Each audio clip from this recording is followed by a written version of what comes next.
bawat Pilipino at magbibigay ng tamang impormasyon para sa tahimik at maayos na Pilipinas. Police News Network, alagad ng batas, tagapagtaguyod ng balitang pulis, sandigan ng mamamayan, patnubay ng katotohanan.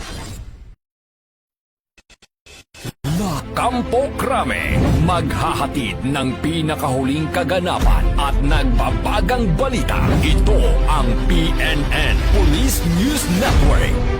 At ngayon, ang inyong mga tagapagbalita. Magandang araw, bagong Pilipinas.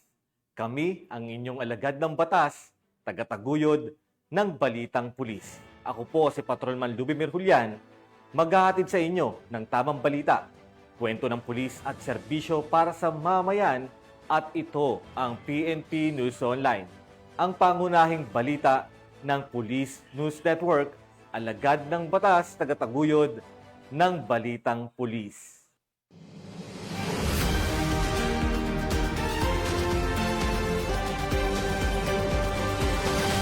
Narito ang mga balitang dapat niyong abangan. 5 kawani ng LTO Region 2 arestado sa pangingikil sa Nueva Vizcaya. Seaman, huli sa search warrant operation, baril at ilegal na droga na kumpiska. At mahigit kalahating milyong pisong halaga ng shabu nasabat mula sa isang construction worker sa Lapu-Lapu City.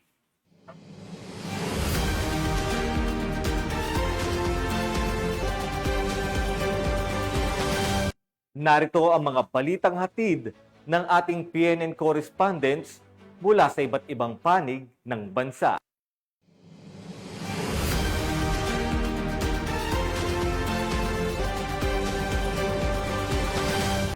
Simulan natin ang balita mula sa bahagi ng Luzon.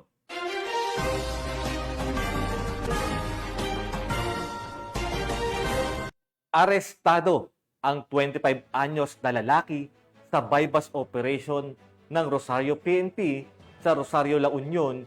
Muling pinatunayan ng kapulisan ang kanilang mahigpit na kampanya kontra droga. Ang balitang ito ay hatid ni Police Corporal J.R. Del Mendo. Arestado ang isang 25 anyos na lalaki sa isinagawang anti-illegal drug bypass operation ng mga membro ng Rosario Municipal Police Station sa bayan ng Rosario, La Union.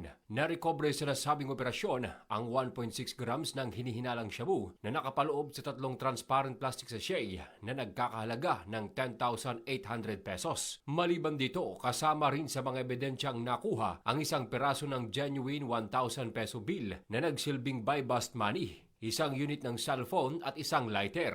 Isinagawa naman ang markings at inventory sa mga nakumpiskang ebidensya sa mismong lugar ng operasyon sa presensya ng suspect at ng mga mandatory witnesses. Ang suspect ay nahaharap ngayon sa kasong paglabag sa Republic Act 9165 o ang Comprehensive Dangerous Drugs Act of 2002. Mula dito sa Ilocos Region, ako ang inyong PNN correspondent, Police Corporal J.R. Del Mendo, alagad ng batas, tagataguyod ng Balitang Pulis. Maraming salamat, Police Corporal Del Mendo. Naaresto ng Abra PNP ang top 8 most wanted person sa kasong statutory rape. Patuloy ang pagtutok ng mga otoridad sa kanilang tinuguriang most wanted sa kanilang lugar. Ang report mula kay Police Master Sergeant J.R. Junicio. Matagumpay ang isinagawang operasyon sa pangunguna ng Provincial Intelligence Unit ng Abra Police Provincial Office, katuwang ang 1504th Mobile Force Company ng Regional Mobile Force Battalion 15 at 1st Abra Provincial Mobile Force Company matapos maaresto ang tinaguriang top 8 most wanted person ng Abra Police Provincial Office sa Bangged Abra nito lamang Setyembre taong kasalukuyan. Ayon kay Police Colonel Charles Dumalig, Provincial Director ng Abra Police Provincial Office, inaresto ang suspect sa bisa ng warrant of arrest sa kasong statutory rape in relation to RA 7610 na inilabas ni Judge Cristina Vergara Astudillo ng Regional Trial Court Branch 58, Bukay Abra noong Agosto 27, 2025 na walang nirekomendang piyansa. Pagkatapos basahan ng kanyang mga karapatan sa salitang kanyang naiintindihan, ay agad namang dinala ang nasabing suspect sa Abra Police Provincial Office para sa tamang dokumentasyon bago ito i-turn over sa kaukulang korte. Ang matagumpay na operasyong ito ay patunay lamang na seryoso ang ating kapulisan na tugisin at panagutin ang mga nagkasala sa batas para sa mas ligtas at bagong Pilipinas. Mula dito sa Police Regional Office Cordillera, ako ang inyong PNN Correspondent, Police Master Sergeant J. Fulgencio, alagad ng batas, tagataguyod ng Balitang Pulis. Maraming salamat, Police Master Sergeant Dionisio. Dinakip ang 5 kawani ng LTO Region 2 sa entrapment operation ng PNP Nueva Vizcaya. Isang malino na babala ito laban sa katiwalaan sa pamahalaan. Yan ang tinutukan ni Patrolwoman Rochelle Ledesma. Sa isang entrapment operation ng mga kapulisan sa lalawigan ng Nueva Vizcaya ang 5 kawani ng Land Transportation Office Region 2 matapos maaktuhang tumatanggap ng pera kapalit ng umano'y lagay para sa pag-release ng isang impounded na sasakyan dakong alas 6 ng gabi noong ika-1 ng Setyembre taong kasalukuyan sa bayan ng Bambang, Nueva Vizcaya. Kinilala ang mga inarestong suspect na sina alias Ben, 36 na taong gulang binata, residente ng Makati City. Alias Josh, 29 na taong gulang may asawa, taga Caloocan City. Alias Manuel, 35 taong gulang binata, residente ng Quezon City. Alias Fer, 39 na taong gulang may asawa, taga La Union at itinuring na team leader. At alias Mab, 42 taong gulang may asawa at residente ng Tugigraw City, Cagayan, na pawang mga aktibong empleyado ng LTO Region 2. Nag-ugat ang operasyon mula sa reklamo ng walk-in complainants na dumulog sa Nueva Vizcaya Police Provincial Office na kung saan ay humingi umano ng grupo ng halagang 200,000 piso kapalit ng pag-release ng isang impounded van o 25,000 piso bilang panimulang settlement. Liban dito ay lumabas pa na may umiiral umanong buwanang lagayan kung saan sinisingil ang complainants na nagkakalaga ng 1,000 kada unit at 2,000 kada van na may green plate kapalit ng umano'y proteksyon at di paggalaw ng operasyon. Dahil dito agad ikinasa ng Bambang Police Station ang entrapment operation katuwang ang Nueva Vizcaya Provincial Intelligence Unit at sa pagkikipag-ugnayan sa Department of Transportation Cordillera Administrative Region. Na-recover mula sa 5 suspect ang iba't ibang uri ng baril, mga bala, LTO badge at inside holster, mga citation ticket, driver's license at photocopy ng official receipt, sling bag na naglalaman ng mga ID, resibo at pitaka, touchscreen cellphones, iba't ibang identification cards, 76,000 piso at 500, cash na may iba't ibang denominasyon, marked money at budal money, isang plastic sachet na hininalang shabu na tinatayang 0.69 ang gramo, improvised pipe tubes at disposable lighters. Maharap ang 5 kawani sa mga kasong paglabag sa Republic Act 3019 o Anti-Graft and Corrupt Practices Act, paglabag sa Republic Act 6713 o ang Code of Conduct and Ethical Standard for Public Officials and Employees at RA 9165 o ang Comprehensive Dangerous Drug Act of 2002. Pinuri ni Police Brigadier General Roy B. Pareña, Regional Director ng Police Regional Office 2, ang mga operatiba sa matagumpay na pagkahuli sa mga suspect. Kanya ring hinikayat ang iba't ibang ahensya ng pamahalaan at mamamayan na makipag-ugnayan sa mga kapulisan upang masawata ang mga kaparehong pangyayari. Ang matagumpay na operasyon ay patunay ng patuloy na pagsusumikap ng PNP laban sa katiwalian at kriminalidad bilang tugon sa 7-point agenda ng ating Chief PNP sa ilalim ng Enhanced Managing Police Operations. Mula dito sa Lambak ng Cagayan, ako ang inyong Police News Network Correspondent, Patrolwoman Ledesma, alagad ng batas, tagataguyod ng Balitang Pulis. Maraming salamat, Patrolwoman Ledesma. Huli ang isang seaman sa isinagawang search warrant operation ng Tarlac PNP matapos mahulihan ng hinihinalang ilegal na droga at baril. Mahigpit na pagbabantay ang isinagawa upang matigil ang paglaganap ng ilegal na droga. Nakatutok dyan si Police Corporal Giselle Rivera. Isang seaman ang naaresto sa isinagawang search warrant operation ng Tarlac PNP matapos mahulihan ng hinihinalang iligal na droga at baril na may lamang bala sa bayan ng La Paz, Tarlac. Kinilala ang sospek na si alias Marlito, 59 anyos, residente ng nasabing lugar. Ang naturang operasyon ay sinagawa ng pinagsanib na pwersa ng La Paz Municipal Police Station, Intelligence and Operations Section ng Regional Intelligence Division 3 at Provincial Intelligence Unit ng Tarlac Police Provincial Office ang implementasyon ng search warrant sa tahanan ng akusado.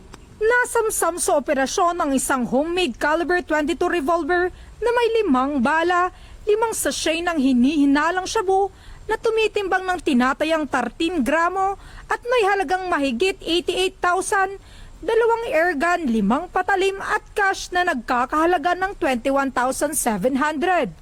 Kasalukuyan ng nasa kustudiyan ng mga otoridad ang akusado at mahaharap sa kasong paglabag sa Republic Act 10591 o Comprehensive of Firearms and Ammunition Act at RA 9165 o Comprehensive Dangerous Drugs Act of 2002. Ito ay patunay na mahigpit ang pagpapatupad ng 7-point agenda ng hepe ng pambansang pulisya, Police Lieutenant General Jose Melencio Nartates Jr., ang pinaigting na kampanya kontra iligal na droga at ang tuloy-tuloy na kampanya laban sa loose firearms.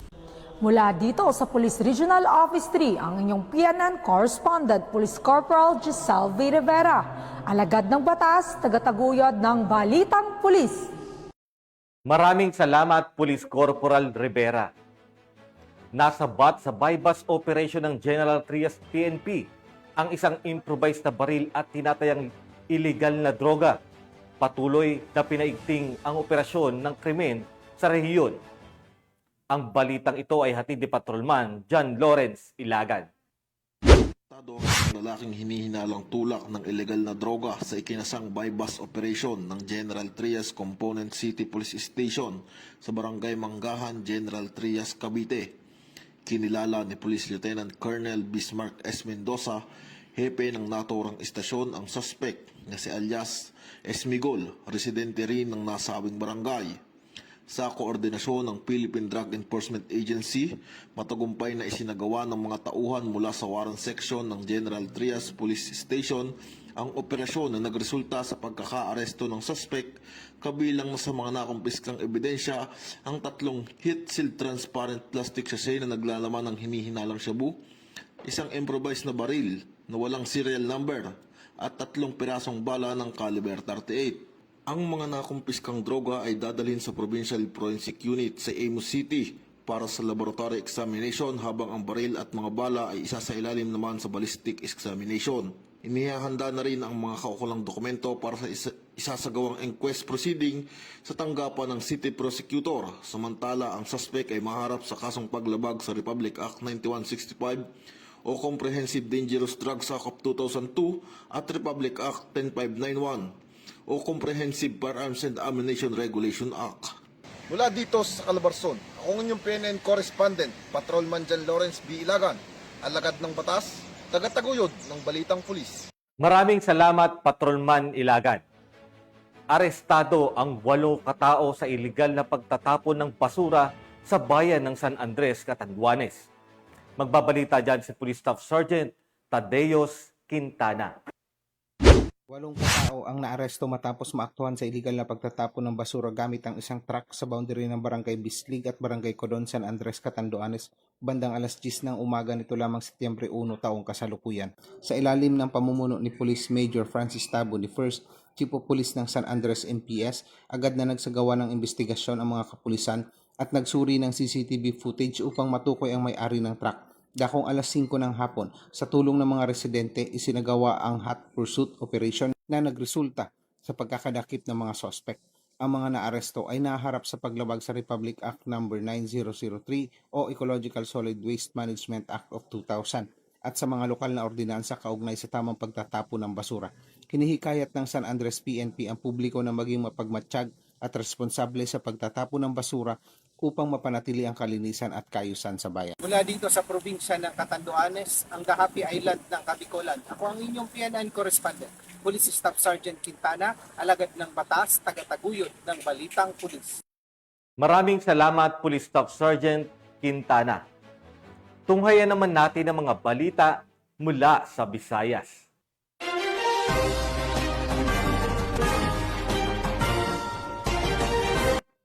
Sa layuning paigtingin ng kamalayan ng kabataan at mamamayan, hinggil sa kahalagahan ng pakikiisa laban sa kriminalidad, isinagawa ang isang school-based symposium bilang bahagi ng pagdiriwang ng National Crime Prevention Week sa Parada National High School, Tigbawan, Iloilo. Yan ang balitang hatid ni Patrolwoman Justin May Halores. Bilang bahagi ng selebrasyon ng National Crime Prevention Week, matagumpay na isinagawa ang isang school-based symposium nito lamang ikatatlo ng Setyembre taong kasalukuyan, bandang 8:30 ng umaga sa Parara National High School, Barangay Parara Sur, Tigbawan, Iloilo.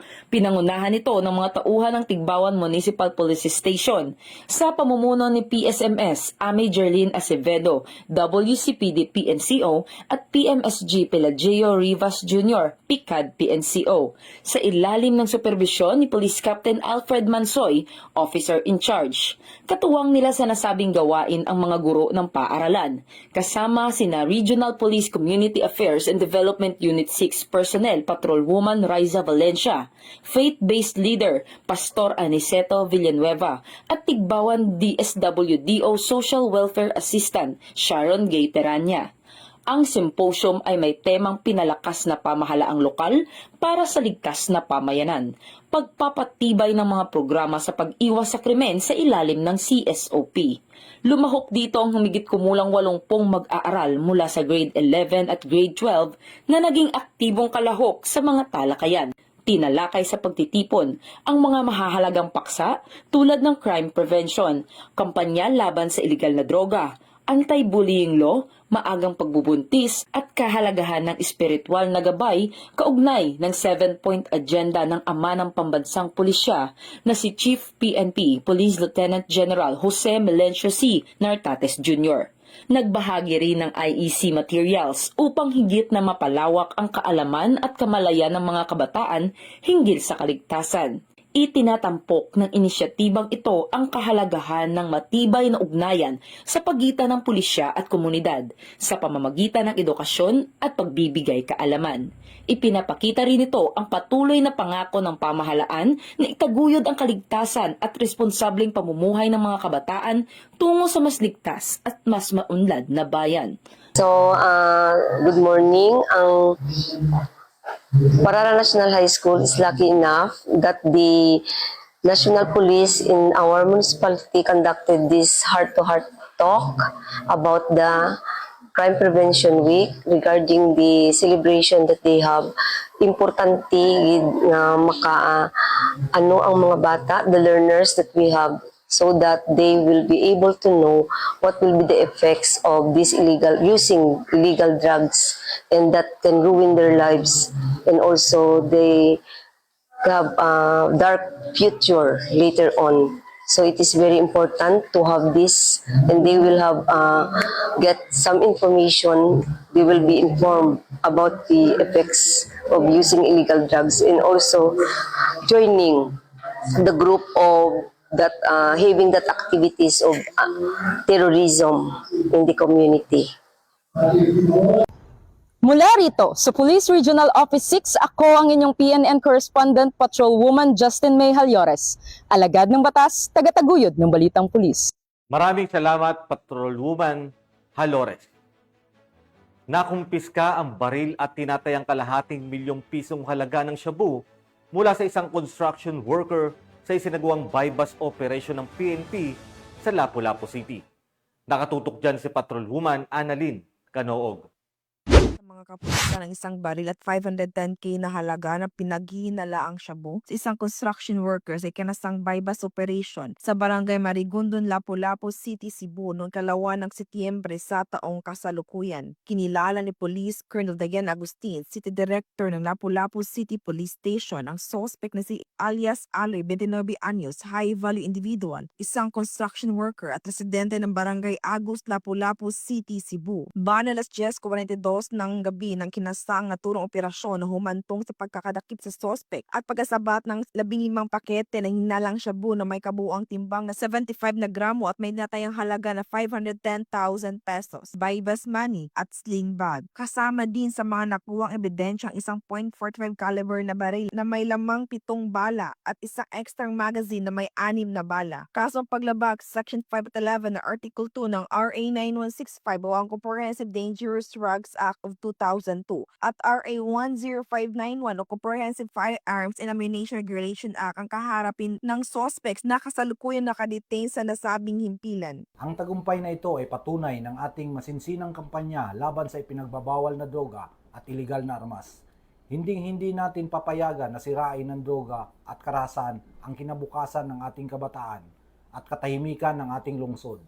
Patuloy tayong magsasagawa ng walang humpay na operasyon upang matiyak ang kaligtasan at kapayapaan ng lahat ng Upunganons. Sa pamamagitan ng mas pinaigting na operasyon ng Lapu-Lapu City Police Office, patuloy ang kailangang pagsusumikap na labanan ang problema sa iligal na droga at loose firearms bilang bahagi ng kampanya para sa mapayapa at ligtas na komunidad sa ilalim ng bagong Pilipinas. Mula dito sa Central Visayas, ako ay yung PNN correspondent, Patrolwoman Annalyn N. Canoog, alagad ng batas, tagataguyod ng Balitang Pulis. Maraming salamat, Patrolwoman Canoog. Arestado ng mga otoridad ng isang wanted person na may kasong paglabag sa Republic Act 9165 o ang Comprehensive Dangerous Drugs Act of 2002 sa isinagawang operasyon sa Barangay 25, Paterno Extension, Tacloban City. Ibabalita yan ni Patrolwoman Maria Elena Singian. Arestado ng mga autoridad ang isang lalaking wanted person sa kasong paglabag sa RA 9165 matapos mahuli sa Barangay 25, Paterno Extension, Tacloban City. Naaresto ang akusado bandang alas 3:22 ng hapon ng mga tauhan ng Tacloban City Mobile Force Company, kasamang 8th of 5th Maneuver Company Regional Mobile Force Battalion 8 at Headquarters Regional Maritime Unit 8, sa bisa ng warrant of arrest para sa kasong paglabag sa Section 5 at 11 ng RA 9165 o Comprehensive Dangerous Drugs Act of 2002 na walang inirekomendang piyansa. Dinala ang akusado sa Tacloban City Police Office para sa kaukulang dokumentasyon at tamang disposisyon. Ang tagumpay ng PNP laban sa mga may pananagutan sa batas ay bunga ng pinaigting na pakikipagtulungan at suporta ng mamamayan para mapanatiling payapa at maayos ang komunidad. Mula dito sa Eastern Visayas, ako ang inyong PNN correspondent, Patrolwoman Singian, alagad ng batas, tagataguyod ng Balitang Pulis. Maraming salamat, Patrolwoman Singian. Narito naman ang mga balita mula sa bahagi ng Mindanao.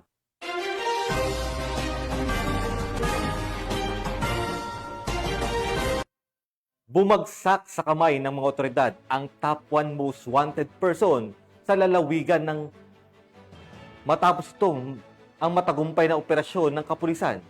Kaugnay nito na may kaso siyang rape. Ang balita mula kay Patrolwoman Luis Mariconde.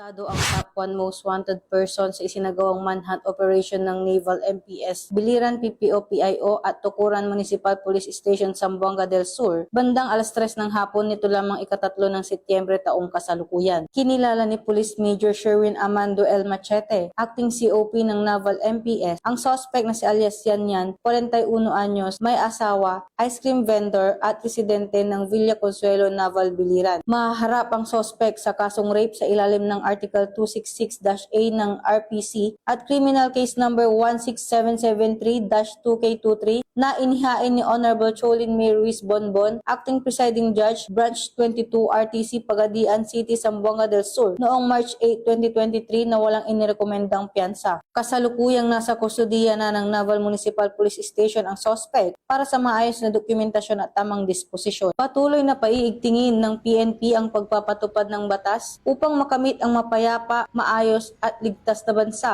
para sa mas maunlad na bagong Pilipinas. Mula dito sa Zamboanga Peninsula, ako ang inyong PNN correspondent, Patrolwoman Luis Mariconde, alagad ng batas, tagataguyod ng balitang pulis. Maraming salamat, Patrolwoman Conde. Arestado ang isang newly identified drug suspect matapos makumpiskahan ng illegal na droga at baril sa isinagawang operasyon ng mga otoridad sa lalawigan ng Bukidnon. Magbabalita dyan si Patrolwoman Rena Celestine Sendrijas.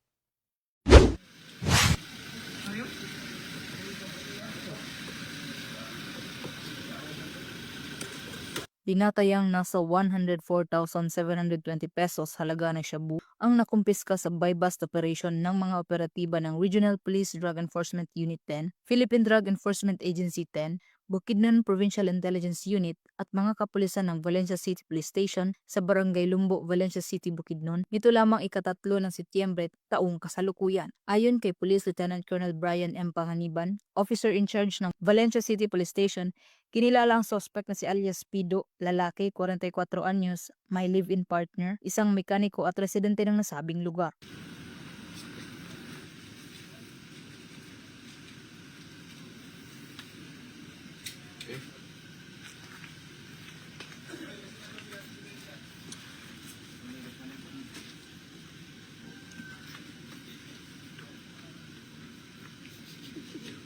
Na-recover mula sa suspect ang mga pakete ng hinihinalang shabu na may standard drug price na 104,720 pesos, isang 500 peso bill na ginamit bilang buy-bust money, isang unit ng 45 caliber firearm at iba pang mga non-drug items. Mahaharap ngayon ang suspect sa kasong paglabag sa RA 9165 o Comprehensive Dangerous Drugs Act of 2002 at RA 10591 o Comprehensive Firearms and Ammunition Regulation Act. Mula dito sa Camp Vicente G. Alagar, Lapasan, Cagayan de Oro City, ako yung Police News Network Correspondent. Patrolwoman Rena Celestine Sendrijas, alagad ng batas, tagataguyod ng balitang pulis. Maraming salamat, Patrolwoman Sendrijas. Personal na dinaluhan ni Police Brigadier General Jason D. De Guzman, Regional Director ng Police Regional Office Bangsamoro Autonomous Region, ang isinagawang Political Candidates Forum at Peace Covenant Signing sa Lanao del Sur bilang bahagi ng paghahanda para sa darating na halalan. Patrolwoman Maricris Algabre sa report. Personal dinaluhan ni Police Brigadier General Jason C. De Guzman, Regional Director ng PROBAR, ang isinagawang Political Candidates Forum at Peace Covenant Signing para sa kauna-unahan at nalalapit na BARM Parliamentary Election na ginanap sa Marawi City, Lanao del Sur. Nito lamang ika-3 ng Setyembre taong kasalukuyan. Nakiisa sa naturang aktibidad si Lanao del Sur Provincial Election Supervisor Attorney Reynold Macarambon, katuwang ang Armed Forces of the Philippines, Lanao del Sur PNP Local Government Unit at Marawi City Election Officer.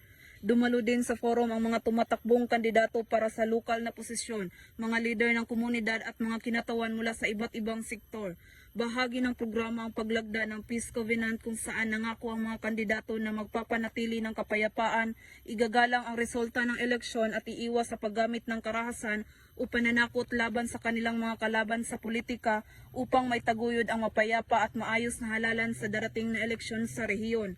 Sa pagtatapos ng aktibidad, nagkaisang mga dumalo sa panawagang gawing inspirasyon ang halalan upang may taguyod ang bagong Pilipinas, isang bansa kung saan namamayani ang kapayapaan, pagkakaisa at malinis na pamamahala.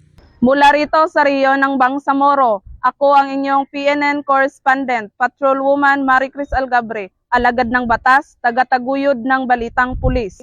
Maraming salamat, Patrolwoman Algabre. At yan ang mga balitang nakalap ng ating PNN correspondents mula Luzon, Visayas at Mindanao. Sa ngalan ng pamunuan ng Philippine National Police, sa paungunan ni Acting Chief PNP Police Lieutenant General Jose Melencio Nartates Jr. at sa paumuno ni President Ferdinand Bongbong Marcos Jr., kami ay maglilingkod sa bawat Pilipino at magbibigay ng tama at balanseng balita. Mula rito sa tanggapan ng tagapag-ugnay ng pambansang pulisya, ako ang inyong alagad ng batas, tagataguyod ng balitang pulis. Ako po ang inyong tagapag-ugnay, Patrolman Lubimir Julian, maghahatid ng tamang balita, kwento ng pulis at serbisyo para sa mamayan at ito ang PNP News Online. ang pangunahing balita ng Pulis News Network.